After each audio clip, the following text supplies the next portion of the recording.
Hello दोस्तों, कैसे हैं आप लोग। आशा है कि आप लोग का 5th सेम का एग्जाम बहुत अच्छा गया होगा। अच्छा गया है ना। हाँ, इतना दिन से जब आप पढ़ाई कर रहे थे वो भी द पॉलिटेक्निक क्लासेस के साथ, अच्छा तो जाना ही था।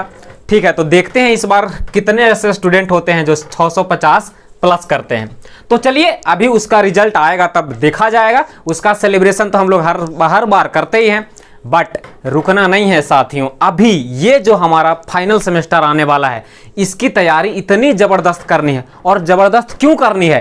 क्योंकि 100% मार्क्स इसके आपके फाइनल मार्कशीट में ऐड होते हैं। तो इसीलिए इस पर कुछ विशेष ध्यान देना होता है। इसीलिए हम लोग देर बिल्कुल नहीं कर रहे हैं, क्योंकि जैसे ही आपका ये सेमेस्टर खत्म हुआ, इसका तैयारी स्टार्ट कर देंगे। तो चलिए आज देखते हैं। मेरा नाम है रौनक और हम आपको बता दें कि हम आपको पढ़ाने वाले हैं पहला सबसे प्यारा सबसे मजेदार सा सब्जेक्ट, जिसका नाम है एंटरप्रेन्योरशिप एंड स्टार्टअप। अब एंटरप्रेन्योरशिप क्या होता है? कुछ लोग इसको एंटरप्रेन्योरशिप बोलते हैं, मतलब प्रोनाउंसिएशन में थोड़ा झोल होता है। कुछ भी बोले, आपका मन है, आप अमेरिका वाला अंग्रेजी बोले, भारत वाला अंग्रेजी बोले, चाहे इंग्लैंड वाला अंग्रेजी बोले, उससे फर्क नहीं पड़ता है। फर्क पड़ता है आप समझते कितना है इसको। देखिए, बात असल में ये है कि आपका जो अभी तक का पढ़ाई होता था उसमें थोड़ा सा कहीं ना कहीं इस बात की कमी खलती थी। उसमें होता यह था कि आपको इन सब बेसिक चीज़ों का नॉलेज नहीं होता था। स्टार्टअप और एंटरप्रेन्योरशिप होता क्या है, सिर्फ पहले आप सुनते थे। पहले क्या करते थे? सुनते थे कि हाँ MBA चाय वाला कुछ है, पेटीएम स्टार्टअप कुछ हुआ है, वो एक स्टार्टअप है ना जो यूनिकॉर्न बन गया। यूनिकॉर्न कब बन जाता है? कितना पैसा उसके पास हो गया तो यूनिकॉर्न बन गया। तो ये सब बातें सिर्फ सुनते थे सोशल मीडिया पे, यूट्यूब पे शॉर्ट्स में।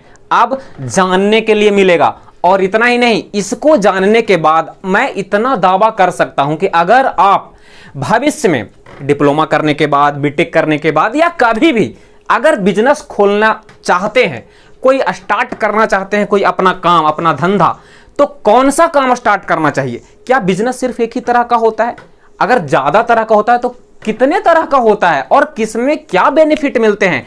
टैक्स कैसे लेती है सरकार? आप टैक्स कैसे बचा सकते हैं? सारी बात, लगभग सब का बेसिक यहां पे आपको सीखने के लिए मिल जाएगा। और मजेदार बात यह है, सीखने के लिए मिलेगा मजेदार चीज। सब्जेक्ट है छोटा, लेकिन नंबर पूरे के पूरे उतने ही 100 जितने बाकी सारे सब्जेक्ट के मिलते हैं। तो चलिए आज हम लोगों के सामने लेकर के हम आप लोगों के सामने लेकर के आए हैं क्या? सिलेबस का इंट्रोडक्शन। ये देख लेते हैं कि आपको पढ़ना क्या क्या है, आप लोग क्या क्या पढ़ेंगे, बस एक ओवरव्यू। उसके बाद जब लेक्चर 1 जल्द ही आ जाएगा, आशा है कि इस वीडियो के बाद यानी कि कल ही हमारा लेक्चर 1 स्टार्ट हो जाए। और चूंकि मजेदार है, छोटा सब्जेक्ट है, हंसते खेलते निकल जाएगा। तो चलिए शुरू किया जाए। जी बिल्कुल, शुरू करते हैं। चले यूनिट 1 में तो पहले आपको इंट्रोडक्शन पढ़ना है। क्या? Introduction to entrepreneurship. कहते किसको है एंटरप्रेन्योरशिप भाई साहब? ये शब्द आया कहां से, किन शब्दों को मिल करके बना है? और इसके साथ ही स्टार्टअप क्या लगा रहता है? स्टार्टअप मतलब होता क्या है? स्टार्टअप और क्लोजअप क्या होता है? तो ये सारी चीजों का इंट्रोडक्शन जब आती ही बात है तो सबसे पहला सवाल यही आता है कि डेफिनेशन पता है आपको? तो डेफिनेशन पढ़ेंगे। ट्रेड्स क्या क्या है, मतलब क्या क्या चैलेंजेज आते हैं, क्या क्या विशेषता होनी चाहिए एक एंटरप्रेन्योर के पास। कौन कौन एंटरप्रेन्योर बन सकता है? क्या सब कोई बन सकता है? तो नहीं भाई साहब, सब कोई के बस की बात नहीं है।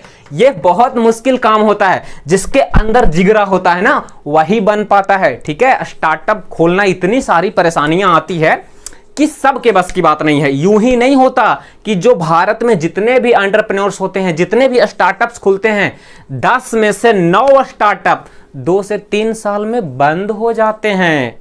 ठीक है ना। तो इसीलिए सरकार का यह कदम महत्वपूर्ण है कि बच्चों को डिप्लोमा के साथ साथ ही इन सब चीजों का नॉलेज दिया जाए। मेरी समझ इन सब चीजों के बारे में एक्चुअल में डिप्लोमा करने के बाद आई थी, बट आप लोगों के समय में क्या है, ये आपके 6 सेमेस्टर के सिलेबस में आ गया। नया सिलेबस है, सिलेबस में आ गया तो ये आपके लिए बहुत बहुत फायदेमंद होने वाला है। ये सब पढ़ने के लिए हमें अलग से किताब पढ़नी होती थी, अलग से कुछ पढ़ते थे। जैसे सबसे पहला बुक हमने इन सब चीजों के बारे में पढ़ा था, रिच डैड पुअर डैड। हो सकता है आप में से कुछ लोग पढ़े होंगे या नाम जरूर सुने होंगे, और अगर नाम भी नहीं सुने हैं, पढ़ाई भी नहीं करें उस बुक का, तो कभी फुर्सत मिले तो आप खरीद करके पढ़ लीजिएगा, बहुत कुछ उससे सीखने को मिलेगा। और उसके बाद हमारे अंदर और क्यूरियोसिटी जागती गई, हम और बुक पढ़ते गए, और उसके बाद संजोग ऐसा हुआ कि हमें यहाँ पे ये सब्जेक्ट पढ़ाने का मौका मिल गया।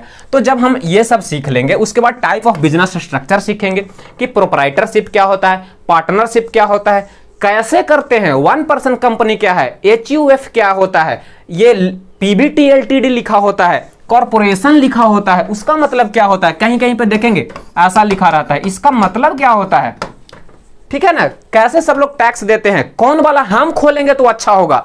हम जितना पढ़े लिखे हैं, जितना हमारे पास पैसा है, जितना हम रिस्क ले सकते हैं, जितनी हमारी एज है, जितनी हमारी पोजीशनिंग है जिस प्रकार की, या फिर कोई भी मतलब कि सिचुएशन में आप हैं, तो आपको उस समय अगर कोई बिजनेस करना है तो कौन सा बिजनेस करना पसंद करेंगे, या आपके लिए सुटेबल कौन सा है, सब चीज आपको यहां सीखने के लिए मिल जाएगा। जी हाँ, इतना तो हम जानते हैं कि हम जो यहां पढ़ाएंगे वो सिर्फ आपके सेमेस्टर के फाइनल एग्जाम में पेपर पर लिखने के लिए सफिशिएंट नहीं होगा, बल्कि आपके एक्चुअल लाइफ में प्रैक्टिकल में कुछ बातें यहां सीखने को मिलेंगी। ठीक है, कैसे कंपनीज काम करती है एग्जाम्पल के साथ, पेटीएम हो गया, फोन पे हो गया, ओला हो गया, ओयो रूम्स हो गया, इधर बोट हो गया, मतलब बहुत सारे स्टार्टअप्स हुए जो सक्सेसफुल हुए, जो फेल हो गए, स्टार्टअप ही आगे चल के बड़े बड़े बिजनेस बन गए, जैसे इलोन मस्क का नाम आप लोग सुने होंगे। तो इन सब का एग्जाम्पल के थ्रू हम लोग समझेंगे कि एक्चुअल में कैसे काम करता है। ठीक है, तो चलिए, और यहाँ पे हम लोग देखते हैं सिमिलरिटी क्या क्या है एंटरप्रेन्योर में और एक मैनेजर में, एक बिजनेसमैन में, एक एंटरप्रेन्योर में क्या क्या अंतर होता है, क्यों बिजनेसमैन बिजनेसमैन कहलाता है, और क्यों वही बिजनेसमैन एक स्टार्टिंग स्टेज में जब होता है तो एंटरप्रेन्योर क्यों कहलाता है। ये सब बातें हमें सीखने के लिए मिल जाएगी यूनिट 1 में। और यूनिट 2 में क्या मिलेगा, यूनिट 2 में मिलेगा बिजनेस आइडिया। बिजनेस करना है तो उसके लिए आपके पास एक यूनिक आइडिया होना चाहिए। जैसे में पहले सारे किसान अपने खेत में टमाटर उपजाते थे, उसके बाद टमाटर को तोड़ करके डेली सड़क किनारे लाते थे, ठेला पर रख के, माथा पर रख के बेचने निकलते थे। टमाटर ले लो टमाटर, ऐसे करके, है कि नहीं। टमाटर का होता था कि 2-3 दिन में सड़ने लगता था। फिर अचानक से किसी बिस्खोपड़े के दिमाग में एक आइडिया चमका कि अगर इस टमाटर को चटनी बना के बेचा जाए तो चटनी 2 दिन में नहीं सड़ेगा। और फिर ऐसा उपाय निकाला, कोई ऐसा पदार्थ मिलाया उस चटनी में, उसको पैक कर दिया एक डिब्बे में। उसके बाद देखा कि अरे ये चटनी तो 3 महीना तक खराब नहीं होता है। अब वही किसान जो परेशान हो जाते थे, जिनका टमाटर सड़ जाता था, अब वो ज्यादा दिन चलने लगा, ज्यादा दूर दूर तक वो मार्केट में बिकने लगा। तो ये होता है एक यूनिक आइडिया, और उसी के साथ शुरू हो जाता है हमारा बिजनेस, और उसी के साथ शुरू होता है प्रॉफिट गेनिंग, और उसके बाद आप बनते हैं अमीर। ठीक है, तो ये धीरे धीरे रास्ता तय होता है। धीरे धीरे रेमना धीरे सब कुछ होए, और माली सींचे 100 घड़ा ऋतु आए फल होए। आप लोग ये कहावत सुने होंगे। तो धीरे धीरे किसान मेहनत करता है, एंटरप्रेन्योर उसी तरह से खूब मेहनत करता है, और अंत में बनता है मिलियनर और बिलियनर। ठीक है, तो यहां पे हम लोग सीखेंगे कि आइडिया खोजते कैसे हैं, आइडिया खोजते कैसे हैं, किस प्रकार से देखा जाता है, कैसे एक समस्या में से एक सॉल्यूशन खींचा जाता है। ठीक है, तो इसको हम लोग सीखेंगे। एक्टिविटी मैप क्या है, कैसे अपने दिमाग में आने वाले हजारों लाखों आइडिया को कैसे मैप बना करके चुनते कैसे हैं। ठीक है, कभी कभी आपको लगता होगा कि साला जितना चीज खोजना चाहिए था दुनिया में, सारा चीज तो खोजा जा चुका है, हम इन्वेंशन करें तो किसका करें। जबकि ऐसा नहीं है, ऐसा आप लोग सोचते हैं, लेकिन जब इसको पढ़ लेंगे तो आपके मन में क्लियर होने लगेगी बहुत सी बातें। एक्टिविटी मैप का खेल कितना सिंपल बनाता है अपने दिमाग के उलझनों को, यहां से सीखेंगे। बिजनेस प्लान, कैसे योजना बनाते हैं बिजनेस के बारे में, वो हमें यूनिट 2 में सीखने के लिए मिल जाएगा। देखिए, शुरू में ही बोल रहे थे कि बहुत छोटा छोटा यूनिट है, देख रहे हैं कंटेंट कितना कम है, इसीलिए मजेदार है, और इसीलिए हम ज्यादा समय दे पाएंगे आपको इससे सिलेबस से बाहर हट के भी कुछ चीजें बताने के लिए। ठीक है, इसका समय मिल जाएगा हमें। चलिए, तीसरे यूनिट में हमें क्या मिलेगा, मार्केट एनालिसिस कैसे करते हैं। जैसे देखिए, अगर आप मान के चलिए कि आपका बैकग्राउंड ऐसा है, या आपका अनुभव ऐसा है, या आपका नॉलेज ऐसा है, स्किल ऐसा है कि आपने एक बिजनेस खोलना शुरू किया, एक खोलना चाहा बिजनेस, क्या एग्जांपल ले लें, जींस बनाने का। आज देख रहे होंगे कि हर घर में जहां भी एक 18 साल का लड़का या उससे कम का लड़का भी अगर किसी घर में है तो उस घर में 2 गो जींस तो जरूर से जरूर होगा। तो अगर आप जींस खोलने का बिजनेस मतलब जींस बेचने का बिजनेस करना चाहते हैं तो मार्केट एनालिसिस आपको आना चाहिए, वरना आपका सामान नहीं बिकेगा। क्यों नहीं बिकेगा? क्योंकि भाई साहब जींस बेचने के लिए आपको वहां पे अपनी दुकान खोलनी पड़ेगी, वहां पे अपनी पहचान बनानी पड़ेगी जहां के लोग जींस पहनते हैं। आप ऐसा जगह पे दुकान खोल के बैठ गए जहां के सब लोग ये क्या धोती पहनते हैं। साउथ में चल जाइए, उधर दक्षिण भारत में चल जाइए, वहां लुंगी का बहुत महत्व है। वहां बड़े बड़े ओकेजन पे लोग जींस नहीं लुंगी पहनते हैं, तो वहां आपका सामान कम बिकेगा ना। अगर लुंगी बेचना है तो वहां जाइए। तो मार्केट एनालिसिस कैसे करते हैं, कैसे अपना पहचान बनाते हैं, कैसे हम पहचानते हैं कि हमारा प्रोडक्ट कहां बिकेगा, हमारी जो टारगेट ऑडियंस है वो है कहां, हमारी जो टारगेट ऑडियंस है वो है कहां, ये सब हम लोग यहां देखेंगे। उसके बाद कंपटीशन का इवेल्युएशन करेंगे।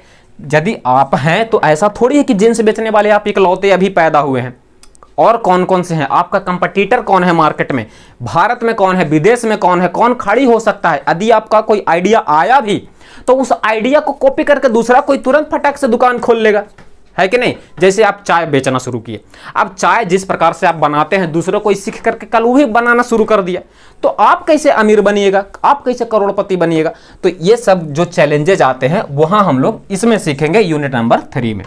मार्केटिंग कैसे किया जाता है और अकाउंटिंग कैसे किया जाता है। मार्केटिंग बहुत बड़ा नॉलेज है, बहुत बड़ा स्किल होता है। जिसको मार्केटिंग करना आ गया भाई साहब वो रातों रात अमीर बन सकता है। हाँ, ये सपने जैसा लगता है और लगता है कि सच नहीं होगा, बट ये स्किल है। कभी कभी जरूर आप देखे होंगे कोई ऐसा बंदा सामान बेचने वाला घर के बाहर गली गली में घूमकर बेचने वाला आता है और आपको ना चाहते हुए 2-4 सामान बेच के चला जाता है। हाँ, होता है, आपको नहीं हुआ होगा कभी तो आप अपने घर में मम्मी पापा से पूछ लीजिएगा कि कोई ना कोई बंदा जरूर कभी गली में कुछ बेचने आता है, भले आपको उस चीज की जरूरत ना हो, बट इतना मीठा बोलता है, इतना तरीके से समझाता है कि वो आपको जरूर बेच के चला जाता है। तो उसके पास स्किल है, सेलिंग का स्किल है, मार्केटिंग का स्किल है। इसीलिए उसके बाद सबसे बड़ा फैक्टर होता है बिजनेस में रिस्क। प्रॉफिट तो है ही, अंधाधुंध प्रॉफिट है। एक बार पैसा आने लगेगा तो लगेगा कि इतना सारा पैसा पहले से हमारे लाइफ में था कहां, बट प्रॉफिट के साथ रिस्क भी आता है। तो इसको कैसे बियर करना है, कैसे एनालिसिस करना है, वो हम लोग सीखेंगे यूनिट नंबर 3 में। यूनिट 4 में क्या सीखेंगे, मैनेजमेंट। मैनेजमेंट पहले एक सब्जेक्ट बन के आता था हम लोग के टाइम में, आप लोग के पास यहाँ पे मैनेजमेंट एक यूनिट में सिमट के रह गया है। तो हम लोग देखेंगे कि कंपनी में ऑर्गेनाइजेशन कैसे बनते हैं, किस कंपनी के लिए कौन सा ऑर्गेनाइजेशन सुटेबल होता है। हम अपनी कंपनी बनाएंगे तो कैसा ऑर्गेनाइजेशन हम बनाएंगे, बॉस कौन होगा, उसके नीचे कौन होगा, उसके नीचे कौन होगा, हायरार्की कैसी होती है वो सीखेंगे। रिक्रूटमेंट कैसे करना है, मैनेजमेंट कैसे करना है, किसका टैलेंट का, आपके पास एक ऐसा एम्प्लॉय है जो जिसका स्किल बहुत अच्छा है। जैसे आप लोग देखिए गूगल के पास सुंदर पिचाई है, आज तक सुंदर पिचाई को काहे नहीं गूगल अपने यहां से जाने दिया, क्योंकि गूगल का जो फाउंडर था ना वो जानता था कि टैलेंट है इसको अपने यहां रखने का, इसको नहीं जाने देने का, चाहे जितना खर्चा पड़े इसको रखने का। ठीक है, तो इसीलिए आप भी जब कंपनी खोलिएगा या हम भी जब जो भी अपना स्टार्टअप चला रहे हैं उसमें जिसको रखे हैं ना, तो भाई साहब हमें पता होता है कौन जाना चाहता है तो जाने देंगे, और किसको रखना है, टैलेंट को रखना है तो टैलेंट मैनेजमेंट भी हम लोग सीखेंगे। उसके बाद फाइनेंशियल ऑर्गेनाइजेशन और मैनेजमेंट, कैसे कैसे बाकी चीजें काम करती है, आप कहां से पैसा लाएंगे, कैसे उसको मैनेज करेंगे, ये सारी चीजें आपको यूनिट 4 सिखा देगा। मजेदार सब्जेक्ट है कि नहीं, यानी कि टोटल पैसा कौड़ी के जानकारी, सब कुछ, बिजनेस कैसे चलता है, कैसे चल रहा है, कौन वाला बिजनेस कैसे चला, कौन वाला बिजनेस कैसे डूब गया, क्यों डूब गया। जैसे नोकिया एक समय में राज करता था, आज नोकिया नीचे है, क्यों नीचे है, पढ़ेंगे, यही सब में हमें पढ़ने के लिए मिलेगा कहीं पे बीच में। चलिए यूनिट नंबर 5 में आपको क्या मिलेगा, 5 में मिलेगा financing and protection of idea. आप एक आइडिया सोचे कि भाई साहब हम एक आइटम ए लाएंगे, एक आइटम उसमें बी मिलाएंगे, एक आइटम उसमें सी मिलाएंगे, हमारा एक आइटम तैयार होगा डी। अब उसको बेचेंगे, लोगों को इतना टेस्टी लगेगा कि खूब मांग मांग के खाएंगे। बट हुआ ये कि हमारा पड़ोसी भी वो आइडिया सीख गया, अब वो भी बनाना शुरू किया, वो भी बेचना शुरू किया, तो हम तो डूब गए भाई साहब। तो ऐसा नहीं हो सकता है। क्यों नहीं हो सकता है, पेटेंट नाम की भी कोई चीज होती है, ट्रेड सीक्रेट नाम का भी कोई चीज होता है, समझ गए ना। तो ये सब चीज क्यों होता है, कैसे काम करता है और क्यों, कौन इसका रक्षा करेगा, तो ये सब चीज़ें हमें यहाँ पे सीखने के लिए मिलेगा।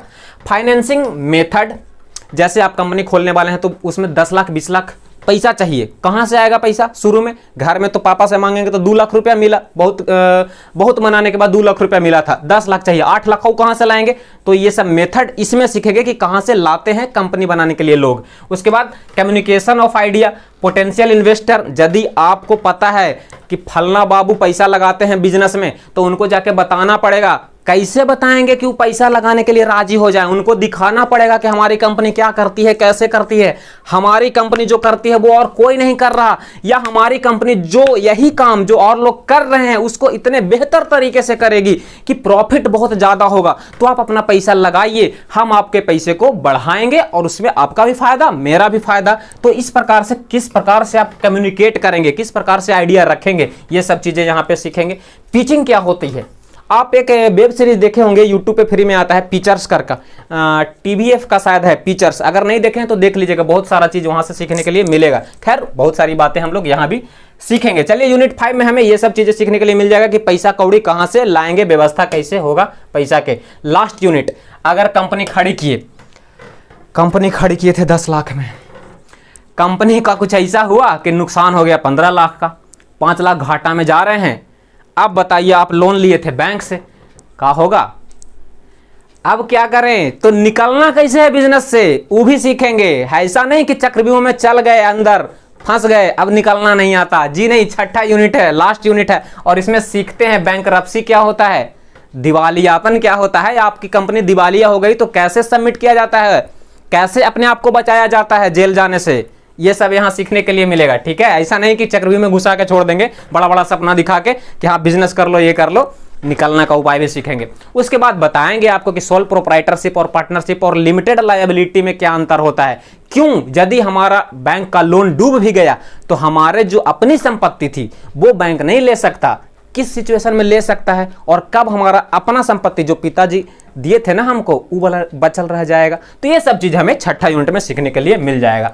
उसके बाद सक्सेशन एंड हार्वेस्टिंग स्ट्रेटेजी, किस प्रकार से हम समेटते हैं, जितना रायता अगर फैला दिए हैं, बाय द वे कोई गलती हुई होगी, कोई धोखा दिया होगा, कभी कभी ऐसा होता है ना, पार्टनर धोखा दे देता है, कंपनी डूब जाती है, तो उस केस में किस प्रकार से हम सब अपना बोरिया बिस्तर समेटेंगे, खुद को बचाएंगे, नुकसान को कम से कम करने की कोशिश करेंगे। तो ये सब छठा यूनिट में हमें सीखने के लिए मिलेगा।